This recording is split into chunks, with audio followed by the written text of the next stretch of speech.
IPL suspend हुए लगभग एक हफ्ते का दिन बीत चुका है और आईपीएल के जो आगामी मैचेस बचे हुए थे उसको बीसीसीआई ने कराने के लिए फाइनल निर्णय ले लिया है।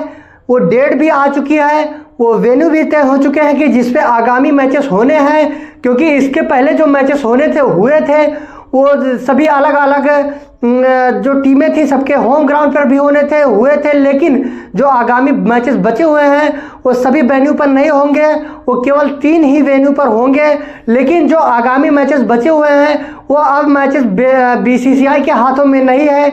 बीसीसीआई चाहकर भी इसको नहीं करा सकती है। अब अगर इसको कराना होगा तो भारत सरकार से भी इनको परमिशन लेनी होगी, क्योंकि अभी तक तो था बीसीसीआई अपने हिसाब से करा लेती थी, लेकिन जो आगामी मैचेस बचे हैं इसको कराने के लिए भारत को गवर्नमेंट ऑफ इंडिया से भारत सरकार से परमिशन लेनी होगी कि आगामी जो मैचेस होंगे वो कहाँ कहाँ कराए जाए। लेकिन इससे भी बड़ी खबरें यह है कि जो आगामी मैचेस के लिए गुजरात टाइटंस ऐसी पहली टीम है कि जिसने प्रैक्टिस अपना चालू कर दिया है। उन्होंने प्रैक्टिस सेशन ज्वाइन कर लिया है और सभी टीमों के लिए ये संदेश है एक तरह से कि आप भी आकर प्रैक्टिस सेशन ज्वाइन कीजिए।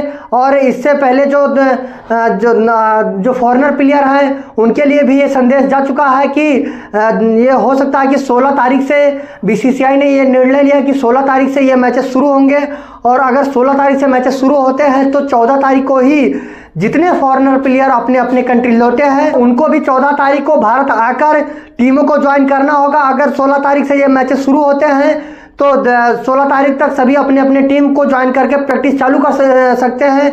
तो इसलिए जो सबसे बड़ी अपडेट है वेन्यू को लेकर वो ये है कि जो आईपीएल फाइनल होता है वो डिफेंडिंग चैंपियन के ही होम ग्राउंड पर होता है, लेकिन इस बार का जो फाइनल होना है वो बीसीसीआई ने चेंज कर दिया है। उसको कहा जाता है कि ये जो फाइनल है इसको कोलकाता से निकालकर हैदराबाद में शिफ्ट हो जाए। लेकिन समझने वाली बात यह है कि हैदराबाद में क्यों, क्योंकि पाकिस्तान से लगभग ज़्यादा सीमाएं गुजरात से, फिर उसके बाद में जो सीज़फायर का उल्लंघन होता है वो जम्मू में हो गया, फिर उसके बाद में अगर हम बात करें तो राजस्थान, इन सभी एरिया जो हैं इसमें ज़्यादा रिस्क है। लेकिन बीसीसीआई ने पता नहीं क्या सोचकर इसको हैदराबाद में ले जाकर किया है। लेकिन जो आगामी मैचेस होने हैं इसके लिए बीसीसीआई को भारत सरकार से परमिशन लेनी होगी, और जो फॉरेनर कोचिंग स्टाफ हैं या फिर फॉरेनर प्लेयर्स हैं उन सभी को आना होगा और अपने टीम को ज्वाइन करना होगा। तो अगर हम एक तरह से देखें तो बीसीसीआई ने आरसीबी के लिए एक तरह से एडवांटेज सेट कर दिया है, क्योंकि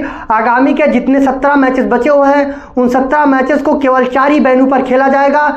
वो भी अगर हम बात करें बेंगलोर, फिर उसके बाद में चेन्नई और हैदराबाद, फिर उसके बाद में गुजरात के नरेंद्र मोदी स्टेडियम में 3-4 वेन्यू पर ही खेले जाने के लिए बीसीसीआई से ये मीटिंग हुई है। तो इसमें आरसीबी के जो ज़्यादा से ज़्यादा मैचेस आरसीबी के घर में होंगे, तो एक तरह से ये आरसीबी के लिए एडवांटेज है। फिर उसके बाद अगर हम बात करें तो ये जो आईपीएल 2025 का फाइनल है वो 30 तारीख को खेला जाना है और इसमें 17 मैचेस बचे हुए हैं। इन मैचों को कम से कम दिनों में ख़त्म करना है, तो आपको हो सकता है कि मैचें डबल हेडर्स पर मैच देखने को मिल जाए।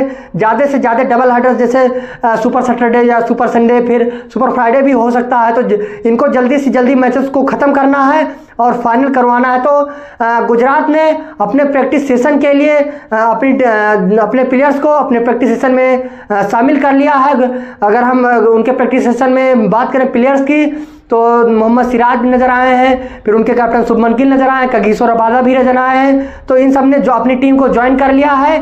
फिर उसके बाद में अगर आईपीएल 2025 को जल्दी शुरू करना है तो भारत सरकार से बीसीसीआई को परमिशन लेनी होगी, तभी ये आईपीएल 2025 शुरू हो सकता है। तो आपको क्या लगता है कि आईपीएल 2025 16 तारीख से शुरू हो जाएगा? आप हमारे कमेंट बॉक्स में जरूर बताइएगा। अगर आपको हमारा वीडियो पसंद आए तो हमारे वीडियो को लाइक कीजिए। अगर आप हमारे चैनल पहली बार देख रहे हैं तो हमारे चैनल को सब्सक्राइब कीजिए। अगर आप फेसबुक पर देख रहे हैं तो हमारे पेज को फॉलो जरूर करें।